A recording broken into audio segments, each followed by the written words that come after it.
Bonjour à toutes et à tous et merci d'être avec nous pour ce tout premier jour de festival en compagnie de Cristina Comencini, réalisatrice, scénariste et autrice d'une dizaine de romans, parmi lesquels 4 amours et ce tout dernier roman, Hors champ, publié chez Stock et traduit de l'italien par Béatrice Robert-Boissier.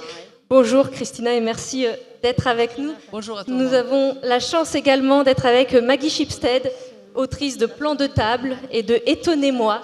Son dernier roman, c'est celui-ci, Le Grand Cercle, publié aux presses de la Cité et traduit par Caroline Bouet. Et enfin, Tony Walton, dont le tout premier roman, le dernier revival d'Opale et Neve, est publié chez Zulma et traduit de l'anglais par David Falkenberg. Bonjour à toutes les trois et bonjour également à Gaëlle et Dominique. Grand merci pour l'interprétation de cette rencontre. Héroïne, la lutte des femmes. Je me permets de commencer, même si vous continuez à vous installer, parce que je sais déjà que le temps va passer beaucoup trop vite. On a énormément de choses à raconter, donc voilà, je commence à entamer cet échange pendant que vous vous installez. Héroïne, la lutte des femmes, c'est donc le titre qui a été donné à cette rencontre. Alors nous allons dans quelques instants, évidemment, évoquer les héroïnes de vos romans, Opale, Sunny, Marianne, Adlé, Adélaïde, Héloïse, Sophia, Elda, Sheila. Nous allons parler de leur création, de qui elles sont, de ce qu'elles portent, de ce pour ou contre quoi elles luttent. Nous allons également parler de leur voix, évidemment. Mais avant cela, mesdames, j'aimerais vous demander, puisque les héroïnes sont au cœur de cette rencontre, avec quelle figure féminine est-ce que vous avez grandi? Est-ce que vous avez le souvenir de figures féminines qui, enfant, adolescente, vous auraient marqué? Christina, vous évoquez dans votre livre La Carène du comte d'Anderson, les chaussons rouges. Est-ce que vous avez en tête, comme ça, des figures, je pense plutôt à des personnages de fiction, qui vous ont marqué au moment où, justement, vous entamiez ces premières lectures qui, sans doute, ont été importantes pour la suite? Bonjour. Oui. Alors, sûrement dans les contes d'enfants, il y a beaucoup plus de personnages féminins que dans les romans, quelque part. Et je ne sais pas pourquoi, je ne me suis jamais demandé. Là, je me demande parce que vous me demandez. Donc, les petites filles des contes d'Anderson, ce sont toujours des contes assez tragiques, assez dramatiques. Mais moi, je m'identifiais beaucoup avec elles, dans leur monde qui était un monde imaginaire, très fort, et en même temps, où ça lui arrivait des choses inouïes. Là, je pense à la petite fille avec les cygnes, c'est-à-dire, dans les contes, on a cette sensation de pouvoir connaître ces petites femmes, ces jeunes femmes, dans leur profondeur. Et ça, sûrement beaucoup. Mais puis dans la vie réelle, parce que moi, je partais à une famille de plein de femmes. Et donc, à partir de ma grand-mère, j'en ai connu beaucoup. Évidemment, j'ai un père qui est très connu et a été un grand metteur en scène. Mais ma famille est une famille pleine de femmes. Donc, disons, femmes dans les contes et femmes dans la réalité de ma famille. Maggie, Tony, est-ce que vous avez en tête des figures féminines? Au contraire, est-ce que vous en avez manqué?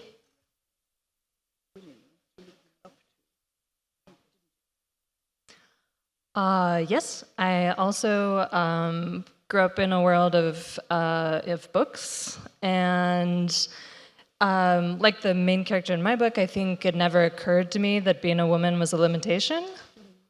Oui, moi aussi, j'ai grandi entourée de livres, dans un univers de livres, et il ne m'était pas venu à l'idée quand j'étais petite fille que être de sexe féminin, ça imposait des limites. And I had a strong mother who also led me to believe that it was not a limiting factor in my life. I was also a competitive horseback rider, which gave me some physical bravery, which not all women have at an early age. J'avais aussi une grand-mère qui m'a appris qu'il n'y avait pas à y avoir de limites à être femme. Mais j'ai aussi fait beaucoup d'équitation. Et donc, cela m'a donné une forme de courage que peut-être pas toutes les petites filles ont au départ. But I think some of the struggle for women too is moving beyond sort of exceptional examples. Like in school, you might learn about the first female astronaut, but it's how do you take that sense of possibility and give it to everyone in everyday life and a more ordinary life. Mais on peut dire aussi que la lutte des femmes, ce n'est peut-être pas de montrer exclusivement des femmes tout à fait exceptionnelles. Bien sûr, il y a eu la première femme astronaute, mais comment est-ce qu'on peut ensuite ramener ça à quelqu'un qui mène une vie ordinaire? Tout à fait, c'est complètement écho au roman de Christina, on en parlera dans quelques instants. Denis? First of all, thank you so much for the question. It's an important one to think about, especially for young women of color growing up in America who don't always have the best representations of themselves. I grew up in Florida, which is also where the author Zora Neale Hurston was from. And the first character that I encountered that was really a reflection of me was Janie in Their Eyes Were Watching God.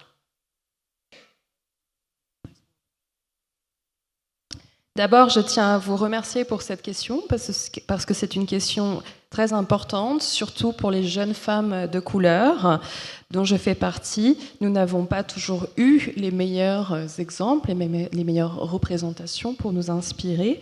J'ai grandi en Floride et là, il y a des personnages qui m'ont inspirée, en particulier Jenny. Dans Their Eyes Were Watching God, donc leurs yeux regardaient Dieu. This is actually a novel that's published in French by my publisher now, very meaningful, Zolma. And in this book, you know, it reflects a young woman, a Black woman who is pushing against the grain in her community, who stands out as different, who's gossiped about, and really ends up following her own journey through life. And this was a character that greatly inspired my protagonist in my novel, Opal. Donc c'est un personnage d'un roman qui est maintenant publié par ma propre maison d'édition en France aujourd'hui, Zulma. Donc dans ce livre, c'est un personnage de jeune femme qui est vraiment à contre-courant de sa communauté, qui subit beaucoup de commérages et son itinéraire, son cheminement dans la vie a été une grande inspiration pour mon propre personnage, celui d'Opal, dans mon propre roman. Et on va parler évidemment de ce personnage dans un instant, mais Christina et Maggie ont évoqué les femmes de leur famille. Vous, Donnie, vous remerciez à la fin de votre livre votre mère, qui, je vous lis, est l'une des conteuses d'histoire les plus drôles que je connaisse. C'est aussi parce qu'elle vous a transmis de sa façon de raconter des histoires qu'aujourd'hui vous diriez que vous êtes autrice et que vous aimez raconter ces histoires?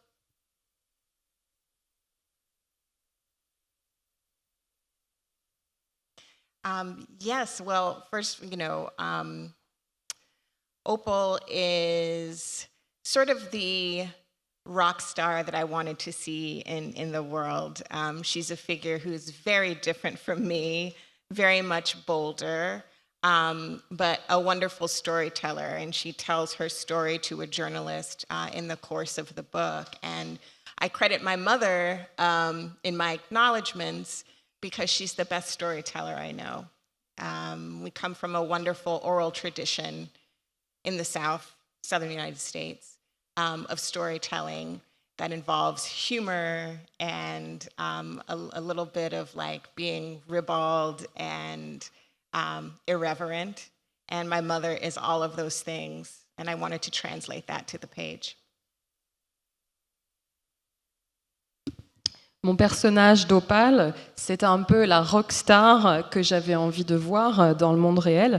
C'est un personnage qui est très différent de moi, beaucoup plus courageux. Mais elle-même, ce personnage d'Opal, c'est une conteuse. Elle raconte des histoires de façon merveilleuse. Elle les raconte à la journaliste dans le livre. Et effectivement, je remercie ma mère dans mon livre parce que c'est la meilleure conteuse que je connaisse. Nous venons d'une merveilleuse tradition orale dans le sud des États-Unis, une tradition orale basée sur l'humour, un petit peu aussi de rébellion et d'impertinence. Et pour moi, ma mère représente tout cela à merveille, et c'est ça que j'ai voulu transcrire dans les pages de mon roman. Et on va parler évidemment de ce personnage d'Opale et de la construction du livre qui est extrêmement intéressante. Maggie, je me tourne vers vous. Adley, qui est l'un des personnages principaux du Grand Cercle, est comédienne. Elle est notre contemporaine. Et elle a un jour découvert qui était Marianne Graves. Et là, je vous lis. Uniquement parce que quand j'étais gamine, l'une des copines de mon oncle aimait bien me larguer à la bibliothèque et qu'un jour, j'ai pris par hasard un livre intitulé « Courageuse femme du ciel » ou quelque chose comme ça. Des années plus tard, elle va incarner pour le cinéma Marianne Graves.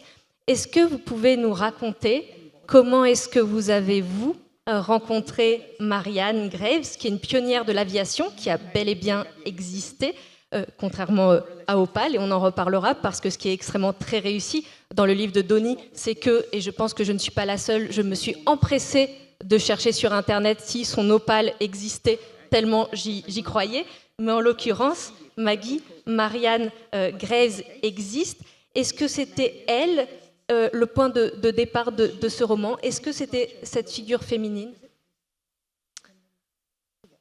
Marianne did not exist. Mais Marianne n'existait pas. But it's flattering that she seemed that real. I'm Mais pleased. c'est extrêmement flatteur que vous ayez pu penser qu'elle existait en vrai. I had the idea to write a novel about an aviatrix in 2013. I was in New Zealand and I was traveling and thinking about what book to write next.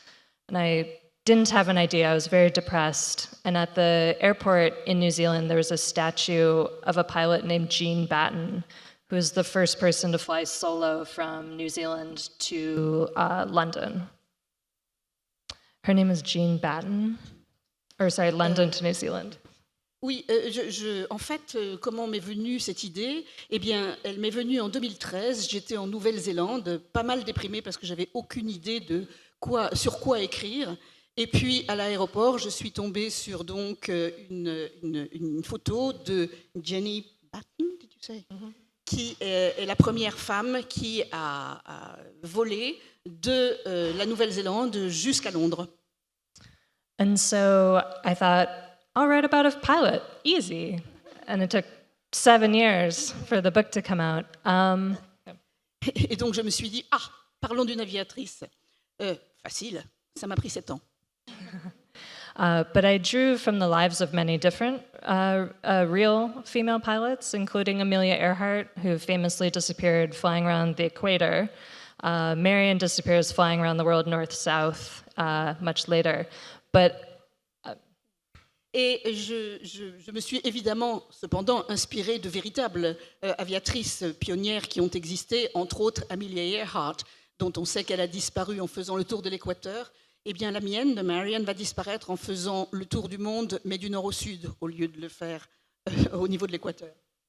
But I was very interested in aviation, both as a reality and as a metaphor for women and for freedom, particularly when it first became available in the 1920s and 30s. So that was really the starting point and where Marianne came from. Et ce qui m'intéressait, c'était d'une part l'aviation, effectivement, mais aussi la métaphore que ça pouvait représenter, la métaphore pour les femmes de liberté. Et donc, à partir de cette possibilité, en 2020-2030, pour les femmes de devenir aviatrices. Et on va parler évidemment de tout ce qu'elle doit mettre en place pour réussir à conquérir cette liberté et à pouvoir voler, ce qui implique notamment de s'habiller en homme, mais c'est presque un détail par rapport à tout ce qu'elle vit. J'espère qu'on aura le temps d'en parler, mais j'aimerais que vous nous parliez de ce deuxième personnage que j'évoquais, Adley Baxter, qui est donc une comédienne. À quel moment est-ce qu'il vous est apparu? Vous nous disiez idée en 2013, ensuite 7 ans pour écrire ce roman. À quel moment est-ce qu'il vous est apparu qu'il vous fallait faire dialoguer ce personnage de pilote avec une femme contemporaine, 3/4 de siècle plus tard? Qu'est-ce que cela vous permettait d'explorer ce dialogue? I sat down to start writing in 2014, and almost immediately, one day I just wrote a section in the voice of Hadley, the actor. Alors, j'ai commencé à écrire en 2014 et presque tout de suite, je me suis trouvée en train d'écrire un paragraphe sur Hadley, l'actrice. And then Hadley's point of view became a way to show how much is lost in a life after someone dies, or in this case, vanishes, because she's looking at the past, trying to reconstruct Marion and discover who this person is with very limited information. So it was a way to show the reader the difference between the true story and the perceived story. Et la première chose, évidemment, qui m'intéressait en ayant ce personnage contemporain, c'était de voir tout ce qui était perdu par la mort de quelqu'un. C'est-à-dire qu'elle est là en train de rechercher à quoi pouvait ressembler la vie de Marianne, et elle a très très peu d'informations. And it was also important to me to have a distinction in tone between the two characters.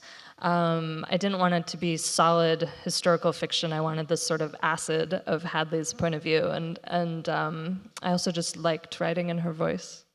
Et évidemment, l'idée était aussi d'avoir des voix différentes, de ne pas avoir un énorme bloc de fiction historique, mais d'avoir finalement un dialogue entre ces deux moments d'histoire.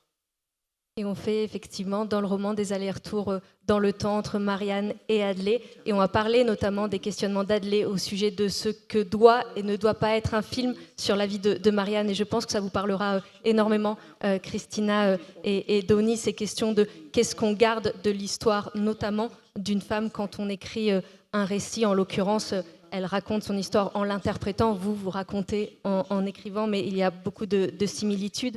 Christina, il est aussi question de dialogue dans votre roman entre une autrice contemporaine et des figures féminines appartenant à différentes époques, à différents lieux, des personnages, des femmes qui apparaissent à la narratrice, qui vous apparaissent dans un contexte bien particulier lors d'épisodes d'amnésie globale transitoire. Je vous lis. Dans les moments d'absence, une vie entière m'apparaît, à la fois si lointaine et si proche de la mienne. On va parler de ces différentes femmes, mais peut-être, première question, qu'est-ce que ces femmes, Héloïse, Sophia, Elda, Sheila, ont en commun? J'ai dit qu'elles venaient d'époques différentes, qu'elles évoluaient dans des pays différents. Qu'est-ce qu'elles ont en commun? L'expérience de la violence, la volonté d'écrire leur vie, vous diriez ça? Je dirais qu'elles participent, elles vivent dans 4 révolutions.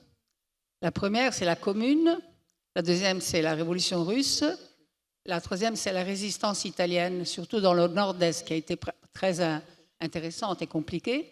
Et les Swinging Lords dans les années 60. Donc, apparemment, ces 4 périodes révolutionnaires, et elles, ce sont des femmes qui n'ont pas été des leaders, elles n'ont pas été des figures, il n'y en avait pas tellement, mais c'était pas elles. Mais ce sont des femmes qui avaient une vie normale. Mais ils ont participé à tout ça. Et ils ont espéré aussi beaucoup que la révolution qu'elles traversaient pouvait changer leur vie. Ce n'est pas exactement ce qui est arrivé. Mais en même temps, elles ont eu des rôles fondamentaux parce que c'était des femmes normales. Pour moi, c'était, d'un côté, c'est ma généalogie. J'ai senti, et c'est pour ça que je me suis mise dedans aussi. Parce que vraiment, ces 4 révolutions, à mon avis, sont des repères dans l'histoire qui ont quelque chose en commun avec nous. C'est-à-dire que c'est des moments où on a pensé vraiment, et en vérité, ça a eu lieu quelque part, que la vie allait changer, que l'histoire changeait. Mais cette histoire avec un H majuscule, qu'est-ce qu'elle a fait dans ces vies de ces femmes, qui sont des femmes extrêmement normales? C'est une cocotte de la fin du 19e, c'est une mère, Sophie, dans la Révolution russe, qui donc reste enceinte pendant qu'il y a la Révolution. Parce que les femmes restaient enceintes pendant les révolutions aussi. Donc il y avait ce côté qui continuait. Et d'un côté, c'est ça. Elle continue une chose pendant que tout change. Et le rapport entre ce qui change et ce qui continue, dans ce cas, c'est une naissance, est très intéressant. Le point de vue de ces femmes normales, à moi, m'ont fait comprendre, j'ai fait un énorme travail de recherche, m'ont fait comprendre des choses de cette période révolutionnaire et le fait que beaucoup de choses se sont passées après qui étaient contre-révolutionnaires, parce que leur œil, qui apparemment est plus lent que ce qui est autour, est un œil extrêmement profond. Donc c'est ça qui m'a entraînée dans leur vie et m'a fait parler avec elles, surtout celle des années 60, évidemment, où tout semblait vraiment changer dans les mœurs et qui, au contraire, n'a pas changé pour tout le monde de la même façon, et surtout pour cette fille dont je raconte, qui était la fille d'un très grand chanteur rock, imaginons un des Rolling Stones, le maximum. Et elle a pensé, l'illusion, ça a été que la lumière qui était sur lui l'illuminait aussi, ce qui était une des erreurs fondamentales de l'histoire des femmes. Et donc, c'est ce récit avec elle, de quelque façon, qui m'a donné moi-même. Voilà, il y a un rapport très fort entre moi et ces figures de femmes qui apparemment sont normales. Pour moi, ce sont des femmes exceptionnelles. Et c'est pour ça que je parlais de dialogue, parce qu'effectivement, il y a ces 4 figures et il y a vous qui dialoguez avec. Et le texte est aussi jalonné de références littéraires, cinématographiques, qui disent finalement à quel point, et je reviens sur cette idée de dialogue, on dialogue évidemment avec les œuvres de fiction qui nous accompagnent. Je prends un exemple qui est peut-être pas le plus significatif, mais c'est celui qui me vient. Il y a un moment où vous voyez ce personnage en Russie et vous êtes à imaginer sa maison et vous dites, mais en fait, sa maison, c'est la maison de Tolstoï qui a adulé mon père. Et donc, comme ça, on voit comment les différentes dimensions, comment est-ce que tout ce qui nous entoure, en fait, nous constitue et comment est-ce que finalement, dans la création, dans ces apparitions, dans la façon dont vous imaginez ensuite leur vie, évidemment que tout est mêlé. À la fois ce qu'on appelle la réalité et la fiction qui comporte en réalité une grande part de réel. C'est le désir aussi, je pense, d'abattre le mur entre qui écrit et qui lit. C'est l'idée de faire rentrer dans l'intime aussi de la création littéraire et dans l'intime des vies, celui qui lit. Moi, je pense qu'ils sont sur le même plan. Et peut-être cette idée me vient du fait que je me sens sur le même plan de toutes ces femmes normales. Que je n'assume pas un point de vue qui les regarde d'en haut, parce que je suis dans leur arbre généalogique. Mais je pense que ce point de vue, qui apparemment est un point de vue minimum, qu'est-ce qu'elles sont par rapport? Qu'est-ce que c'est la femme de Tolstoï? Qu'est-ce que c'est par rapport à Tolstoï? Elle a écrit un journal, il vaut mieux ne pas le lire, mais disons, voilà. Mais c'est important, parce que c'est le morceau qui manquait. Et c'est un très grand morceau, puisque c'est les 50% de l'humanité. C'est pas un petit morceau, c'est énorme. Mais ça me donne la richesse. J'essaye de redonner par un roman qui est des histoires totalement romanesques, mais de redonner cette richesse de quelque chose qui est resté hors champ, comme le titre, mais qui est d'une importance capitale pour tout le monde, femmes et hommes.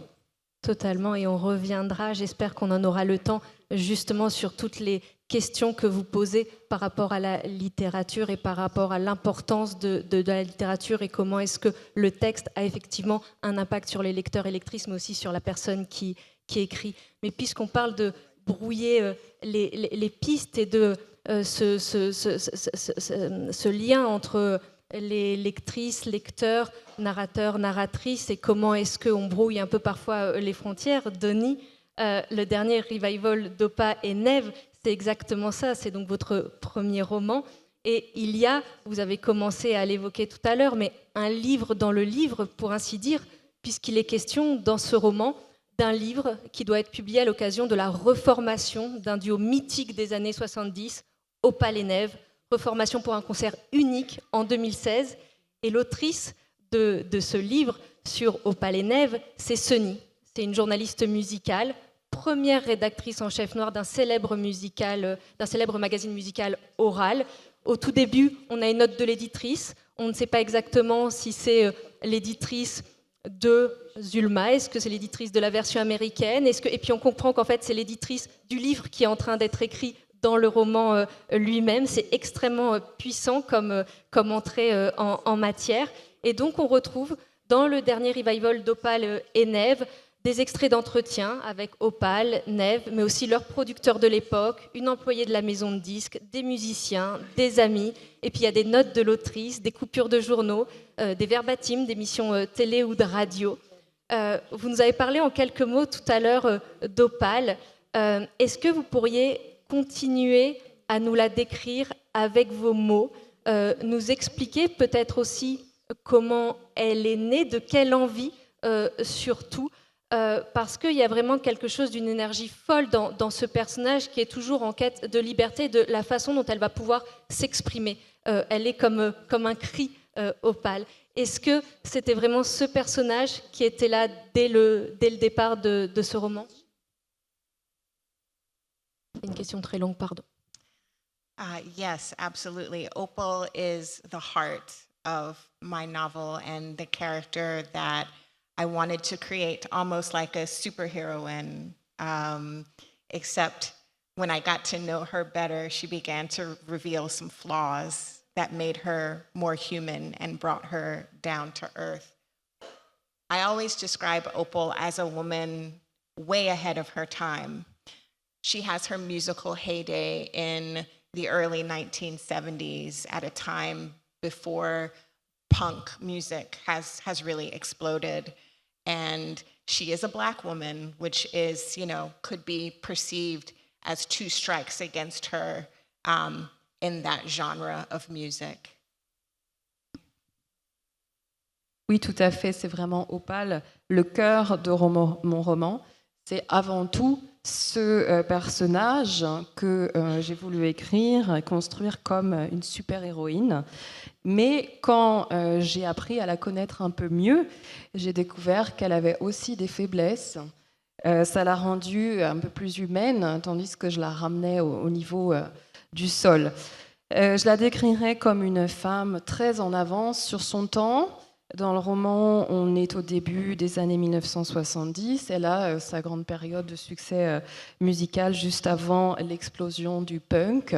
Mais c'est une femme qui est noire et qui s'exprime dans un genre qui n'est pas celui attendu. Donc deux choses qui semblent la mettre hors des rails attendus. In addition to that, Opal has very dark skin.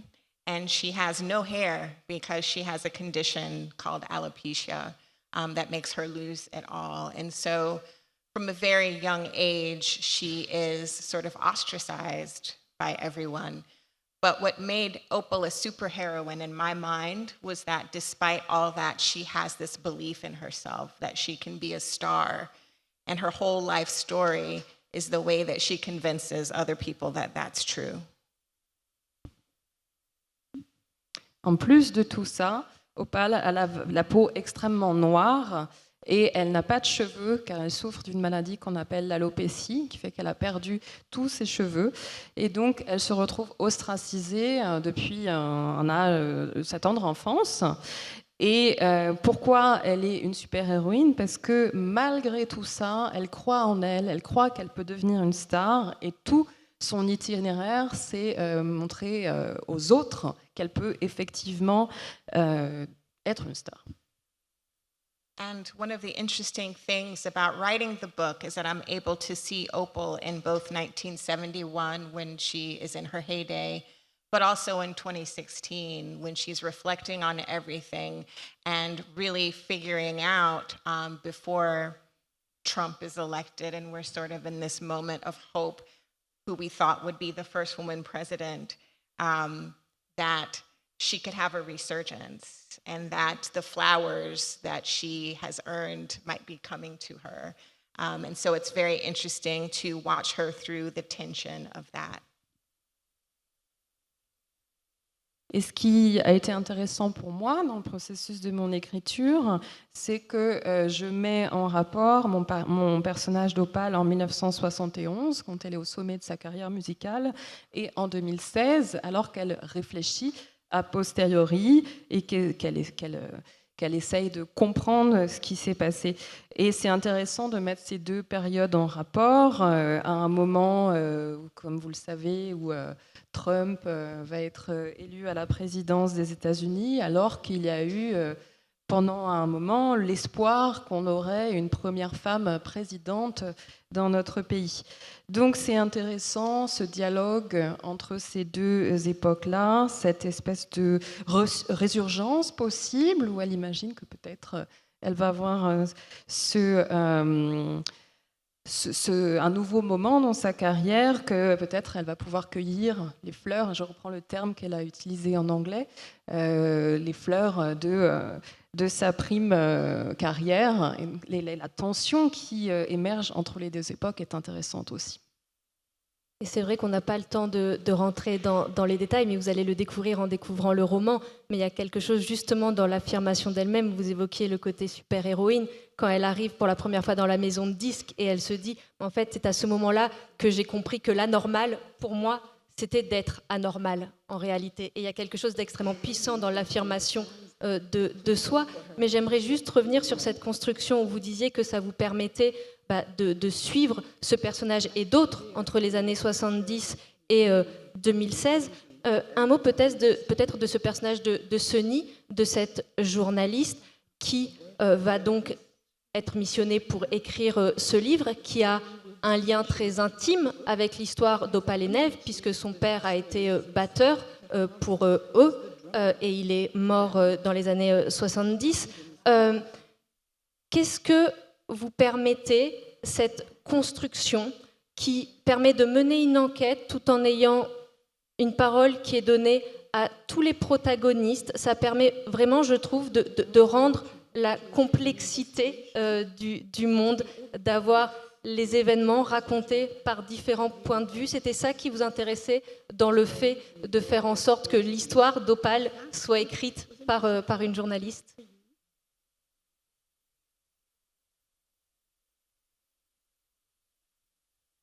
Well, revealing something personal about myself, I worked as a journalist for many years, and what was interesting in the course of that career is getting to actually meet people you idolize and realizing that they are, in fact, quite human. I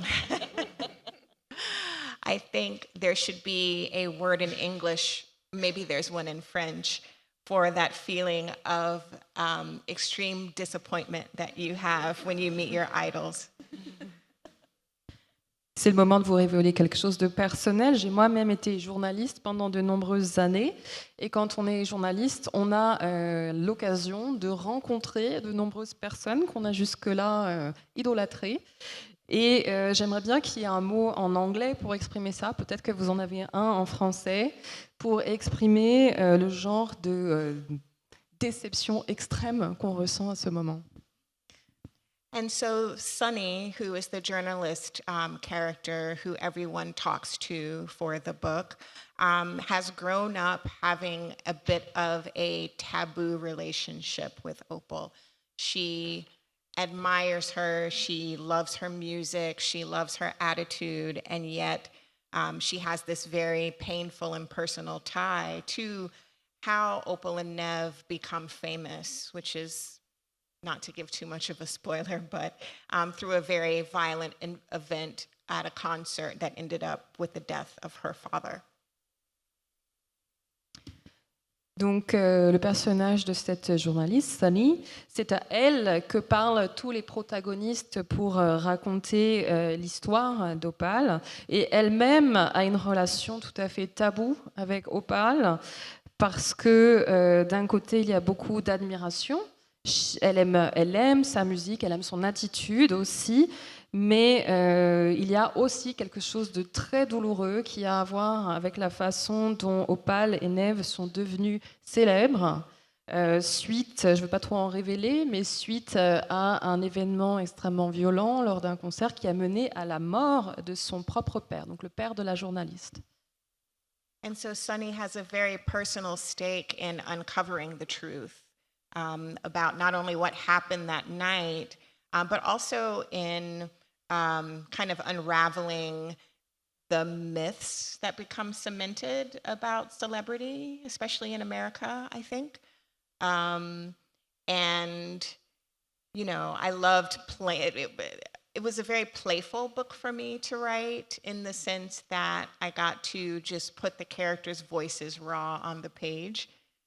And when you're talking about rock stars and famous people and the people that surround them, that can become quite fun. Donc c'est un enjeu très personnel pour Sunny de découvrir la vérité autour de Neve, mais aussi de déconstruire certains mythes autour de célébrités. Je crois, en particulier aux États-Unis, hein, il y a des mythes qui se sont construits, qui restent gravés dans le marbre. Donc pour moi, c'était vraiment très amusant d'écrire ce livre, parce que ça m'a aussi donné l'occasion de mettre sur le papier des voix très brutes. Et quand on s'occupe de voix de gens censés être des rockstars, ça peut être vraiment très amusant, effectivement. Et c'est un plaisir extrêmement communicatif. Maggie, on parle de l'image qu'on peut avoir, la façon dont on peut avoir d'idéaliser certaines personnes. Dans votre roman, précisément, Hadley s'interroge sur ce qu'il faut raconter de la vie de cette aviatrice dans le film, puisque forcément, un film, comme un livre, comme n'importe quel récit qui raconte une vie entière est forcément réducteur. Et là, je veux lire ce court passage que je trouve extrêmement intéressant. Tout le monde avait son idée de ce que serait le film Pérégrine, savait comment presser la vie totalement mystérieuse de Marianne pour en faire une petite pelote de divertissement. Et je me disais qu'il fallait que moi aussi j'aie ma propre idée sur la question. Au moins savais-je que je ne voulais ni que le film soit un hymne au girl power, à la gloire d'une fille qui avait du cran, ni qu'il dépeigne la tragédie de qui avait eu les yeux plus gros que le ventre. J'aime beaucoup ce passage parce que on rentre quelque part dans les coulisses aussi de ce qu'est l'écriture, de ce qu'est le fait de raconter une vie. À quoi est-ce que vous, puisque Hadley dit « au moins savais-je ce que je ne voulais ne pas faire », à quoi est-ce que vous avez pris soin en écrivant votre roman? Est-ce que ce sont des interrogations que vous avez partagées précisément avec votre personnage? Yeah, I think that making art in any form is sort of essentially a never-ending series of choices and distillations. J'ai l'impression que faire de l'art, ça signifie passer son temps à faire des choix. And there's a character in the novel also, Marian's brother, twin brother, Jamie, who's a visual artist. And he's preoccupied with this idea that you can't put our field of vision onto a canvas. You know, it's always a question of compressing and reshaping and cropping. Et il y a un autre personnage qui est le jumeau de Marianne, qui est un artiste visuel et qui passe son temps à dire qu'on ne peut pas mettre sur la toile ce qui est son champ de vision. C'est toujours on passe son temps à comprimer et à réduire. And so, yeah, I think what I'm doing has a lot in common with what Hadley's doing, in that you just have to choose a way of telling a story and do it, which is easier said than done. I think one of my struggles when I'm writing is if I know too much about the story, it's how do you sort of parcel out the information, how do you pace it, what is important and when. Et effectivement, tout à fait comme le fait Hadley, quand moi j'écris sur un personnage, je dois aussi passer mon temps à faire des choix, et c'est beaucoup plus facile à dire qu'à faire, puisque en fait j'ai presque trop d'informations, et la difficulté c'est de rythmer le moment où on les donne, ces informations, et puis de choisir ce qui est important et ce qui l'est moins. And I think that speaks to one of the central preoccupations of the novel, which is with scale. You know, individual human life is both overwhelmingly large and incredibly tiny, depending on how you look at it. And our planet is enormous and also tiny. And it's just a question of the context and interpretation. And so that's something I had to do, something Hadley had to do, something that I think we all do all the time in different ways. Et en fait, tout ça est un peu une question d'échelle. Une vie individuelle, c'est tout petit et puis c'est énorme.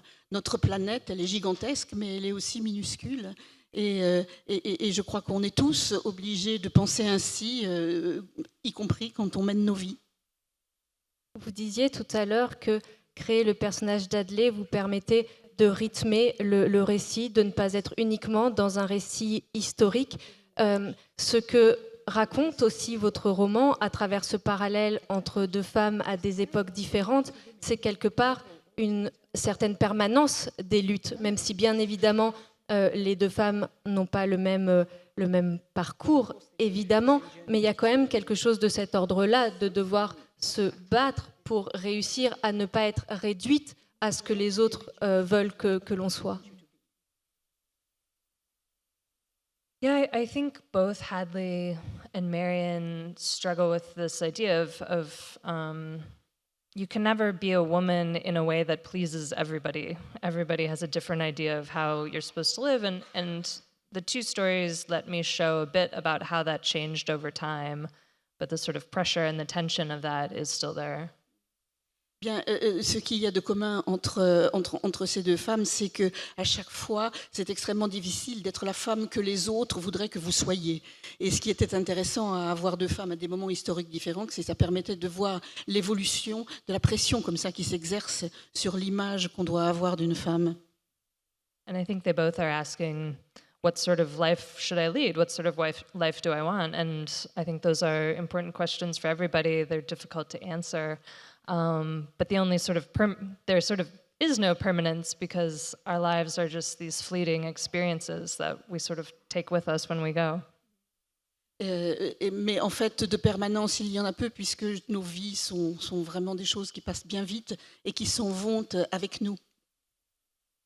Christina, cette question de ce que les gens projettent, c'est aussi au cœur de votre roman. On le voit dès le premier récit, la première femme avec laquelle votre narratrice entre en contact, Héloïse, donc cette cocotte à qui on dit dès enfant qu'il faut qu'elle soit gracieuse et naturelle, qu'elle ne doit exister que pour le désir de l'homme. Et on voit comment, comme ça, eh bien, ces femmes, même si elles n'ont rien d'extraordinaire dans le sens qu'on pourrait entendre communément, mais qui le sont parce qu'elles sont uniques de toute façon, donc toute personne dans ce sens-là l'est. Mais c'est vraiment ça que vous racontez aussi. Comment est-ce que ces femmes vivent avec le regard des hommes, avec le désir des hommes? Comment est-ce qu'elles ont des rêves? Et comment est-ce qu'encore une fois, et je reviens sur une chose qu'on a commencé à évoquer tout à l'heure, comment est-ce que leur vie évidemment nous parle à nous aujourd'hui? Et c'est une question que pose son mari à votre narratrice, à vous, où il lui dit mais comment est-ce que tu fais pour te mettre dans la peau d'une cocotte? Et puis elle dit mais en fait le destin de cette femme devrait évidemment te toucher toi aussi parce que tu as forcément énormément en commun toi aussi avec cette femme. Ça dit comment est-ce que chaque humanité est importante et comment est-ce que chacun nous parle en réalité de nous-mêmes. Peut-être que je suis une cocotte aussi, on ne sait pas. Dans chacun de nous, il y a beaucoup de nature, mais la chose en entendant aussi, parce que c'est intéressant comme les livres se parlent un peu, moi je pense que ce n'est pas, on parle de lutte de femmes, moi je pense que ce n'est pas les femmes qui doivent rejoindre la société, c'est la société qui doit rejoindre les femmes. C'est-à-dire que les femmes apportent une énorme quantité de richesse, et même une cocotte de la fin du 19e, elle a une profondeur incroyable. C'était toutes des filles illégitimes. La majorité des femmes étaient illégitimes parce que les hommes avaient beaucoup de maîtresses et ils faisaient beaucoup d'enfants. Et donc une femme qui était illégitime n'avait pas beaucoup de possibilités. Mais elle est énormément riche de tout ce qu'elle a vu, de tout ce qu'elle a expérimenté. Et puis elle a une amie.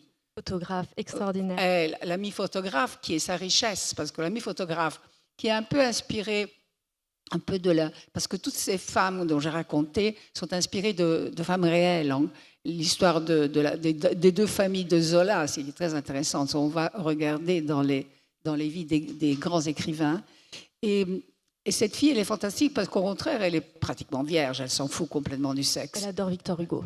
Elle adore Victor Hugo. Là, c'est aussi une chose elle est emportée par parce que Victor Hugo s'occupe du peuple. Et elle devient rapidement une révolutionnaire. Sauf que je ne raconte pas, mais tout ça, c'est un peu illusoire. Mais la chose qui est bien, c'est leur amitié. Parce que le soir, parce que la littérature est une chose très concrète. C'est comme une pomme. C'est-à-dire que quand elles se retrouvent le soir, elles jouent aux cartes, elles jouent et il y a quelque chose qui se crée entre elles, qui est formidable, qui est aussi important que leur métier, qui est une, c'est la cocotte, et l'autre est photographe, mais ensemble. Et cette vie qui est minimale, c'est ça, je l'ai ramenée au centre de la peinture. C'est-à-dire ce ne sont plus des femmes derrière, elles sont là. Et dans des activités d'une richesse, comme Sophia, quand elle accouche. Et le palais d'hiver a été pris dans quelques heures avant. Et le rapport entre ces deux, moi je n'ai jamais pensé que c'est les femmes exceptionnelles qui changeront le monde. Je pense que ce sont toutes les femmes ensemble qui vont le changer. Donc je pense que c'est quelque chose qui nous appartient à toutes, et aux hommes surtout.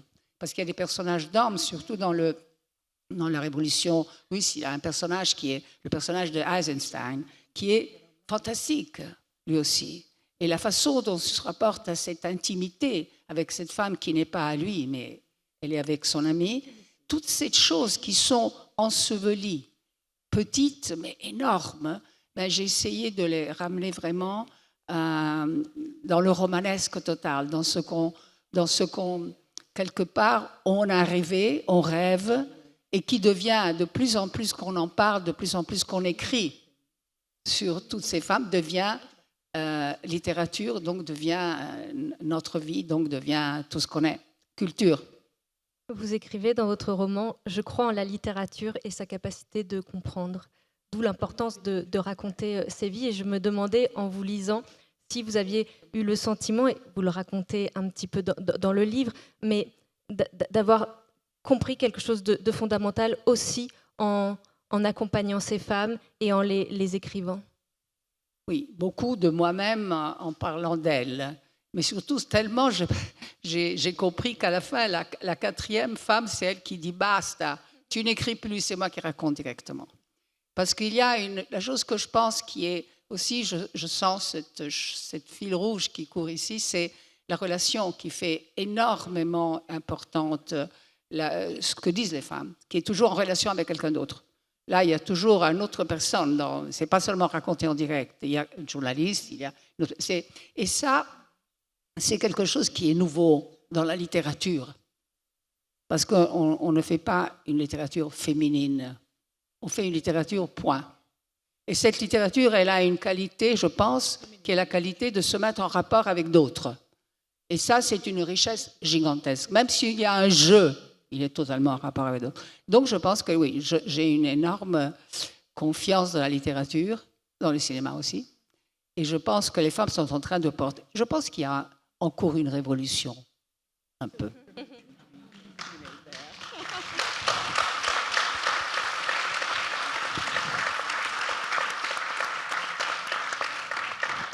Maggie, Donnie, peut-être en commençant par Donnie et ensuite Maggie, sur cette question de la voix, parce qu'on a évoqué les personnages de vos romans, mais on n'a pas encore parlé de leur voix. Et ça, c'est quelque chose d'extrêmement important dès lors qu'on les écrit, ces femmes. Donnie, la voix d'Opale, sa façon de s'exprimer, sa façon de raconter. Christina disait, à un moment, le personnage dit « c'est moi qui vais raconter ». Comment est-ce que cette voix s'est manifestée? Est-ce que Opale a été présente immédiatement, également, à travers le timbre de sa voix, les mots qu'elle employait?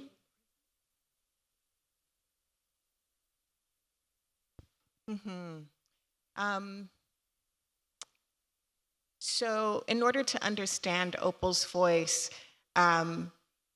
I thought a lot about the Great Migration, it's called, in the United States, which was a period of time, I can't remember when it began, but it was when Black people in America were moving from the South to the North. And so there's something I like to say a lot, which is all Black Americans are a little bit Southern, because that's our ancestry, that's our DNA. Pour comprendre la voix d'Opale, j'aimerais replacer une période historique qu'on appelle la Grande Migration aux États-Unis. Je n'arrive pas à me rappeler exactement quand ça commençait, mais c'est une période pendant laquelle les Noirs américains ont migré depuis le sud vers le nord du pays. Et j'aime à répéter que tous les Noirs américains sont quelque part des gens du sud. So, in the construction of her words, in the slang that she uses, the phrases, the little bon mots, I wasn't afraid to make her feel very Southern because I knew she would have that in her. Donc, dans la façon dont elle s'exprime, les mots que j'ai choisis, j'ai pas hésité à utiliser de l'argot, à utiliser des expressions qui viennent du Sud et à faire d'elle un personnage vraiment du Sud des États-Unis. But in terms of the content of what Opal is saying, there is a lot of the North in Opal. There's a lot of New York. There's a lot of Detroit, where she's from. There is a tradition of resistance. And so she says things that some might consider to be outrageous, overly forward, very bold. Mais en termes de contenu et de ce qu'elle dit, là, par contre, c'est du Nord qu'il s'agit. Il y a beaucoup dans ces mots de New York, de Détroit, de toute une tradition de résistance. Donc, ce qu'elle dit est souvent jugé comme tout à fait choquant, beaucoup trop direct, beaucoup trop courageux, osé. And so finding Opal's voice was a matter of striking a balance between those two influences and also making her sound different from everyone else in the book, which I set for myself as a challenge. In a book of voices, I wanted a reader to plop their finger down on any passage of dialogue and understand who it was who was speaking. Donc, trouver la voix d'Opal, ça a été trouver l'équilibre entre ces deux influences-là. Et surtout, je voulais que sa voix soit différente de celle de tous les autres personnages. C'est le défi que je m'étais posé. Je voulais que le lecteur, en mettant le doigt sur n'importe quel passage du livre, soit capable d'identifier tout de suite la voix d'Opal. Maggie, peut-être cette question à propos de la voix d'Adley, et peut-être parce que je vois que c'est déjà presque le temps de nous quitter, un mot de la façon de comment est-ce qu'on ressort de l'écriture d'un tel livre, tellement riche, tellement dense. On disait tout à l'heure avec Christina que la littérature permettait de comprendre des choses. Est-ce que vous avez le sentiment que l'écriture de ce livre vous a quelque part transformé à un niveau ou à un autre? Yes, it did. In some ways, very practically, when I was researching the book, I became a travel journalist, partly to go to the places that Marion goes to. So I've spent a lot of time in both the Arctic and the Antarctic now. I became a more adventurous person in order to connect with Marion. Oui, bien sûr, ça m'a transformée et déjà d'une manière extrêmement pratique, puisque pendant que je faisais des recherches sur ce livre, je suis devenue écrivaine de voyage, écrivaine voyageuse. J'ai beaucoup voyagé, j'ai été amenée à partir dans l'Arctique, partir dans l'Antarctique. Je suis devenue de ce point de vue-là beaucoup plus courageuse que je n'étais avant. And I'm not a pilot, but I did spend a lot of time flying in different kinds of airplanes and different environments. I did a lot of research with books or in archives. And it was just such a exhausting endeavor, and I didn't know when it would end. My first draft was almost 1,000 pages, so this is actually the short version. J'ai effectivement pas été pilote, mais j'ai été dans beaucoup d'avions, et puis j'ai aussi fait pas mal de recherches dans les archives, etc. Et puis l'écriture a été aussi, il a fallu émerger de cette écriture qui a été un travail absolument épuisant. Mon premier jet faisait plus de 1000 pages, donc là vous avez la version courte. And it has been difficult to move on in a way and start at the beginning again, just face the blank page. But also I think that's one of the pleasures of being a novelist, is that you get that opportunity to learn something new and go to a different life and in a different world. Et donc ça a effectivement été extrêmement déroutant de se retrouver, après avoir fini tout ça, devant une page blanche. Mais c'est aussi un des avantages formidables d'être romancier que de pouvoir justement à chaque fois recommencer. Ça me fait penser, Christina, je ne retrouve plus la citation exacte, mais c'est un moment après donc la première vision d'Héloïse et ce premier passage d'amnésie où le médecin dit non mais ne t'inquiète pas, c'est que de la fatigue, et la narratrice dit ah mais non mais je veux que ça arrive à nouveau, et ça me fait penser à ces personnages qu'on n'a pas envie de quitter, et c'est aussi des échanges que la narratrice a avec son mari de mais non mais je peux pas les quitter, j'ai besoin de les voir, j'ai besoin de les entendre, parce qu'il y en a où ça arrive par la voix, et il y a ce sentiment d'être vraiment avec ces personnages et de ne plus vouloir les quitter. Oui, parce que le roman, on ne sait pas où il va. Et il se termine avec quelque part la déception que c'est fini. Et donc, dans ce cas-là aussi, l'écrivain et le lecteur sont sur la même route. Oui, d'un côté, c'est ça. Moi, je suis assez triste quand le livre finit, quand on finit un roman. Comme elle dit, après, il y a la feuille blanche de celui d'après, mais on ne sait pas s'il y en aura toujours un après. Parce que c'est un travail qui est aussi un travail précaire, et il doit être comme ça. On doit risquer un peu en écrivant. Et je pense que c'est très difficile, mais je pense que le lecteur qui aime un livre se trouve dans la même situation. C'est-à-dire vous tournez les pages, et peut-être aller dormir et le rêver, et puis reprendre le matin. C'est cette espèce de route imaginaire qu'on fait ensemble qui est merveilleuse si on n'essaye pas de volontairement leur faire des choses. C'est eux qui nous emmènent, c'est les personnages, les situations entre eux. Et donc je pense que c'est un métier très risqué, mais très prenant. Et aussi risqué, je le dis dans le roman, risqué parce que les rapports sont très compliqués quand on écrit, surtout quand une femme écrit. Ce n'est pas facile pour le couple, c'est compliqué. Et dans le livre, il y a aussi un peu ma vie dedans qui se mêle. Je pense que c'est très difficile pour une artiste d'être en couple. Et en même temps, c'est nécessaire parce qu'on aime être en couple. Donc c'est compliqué, mais je pense que c'est l'enjeu, et une femme qui écrit risque 2 fois plus. Voilà.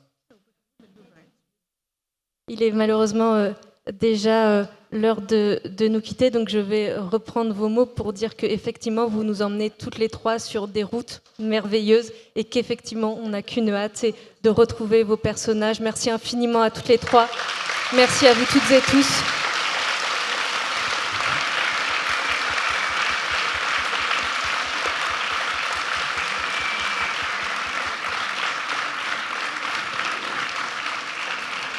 Et bon festival.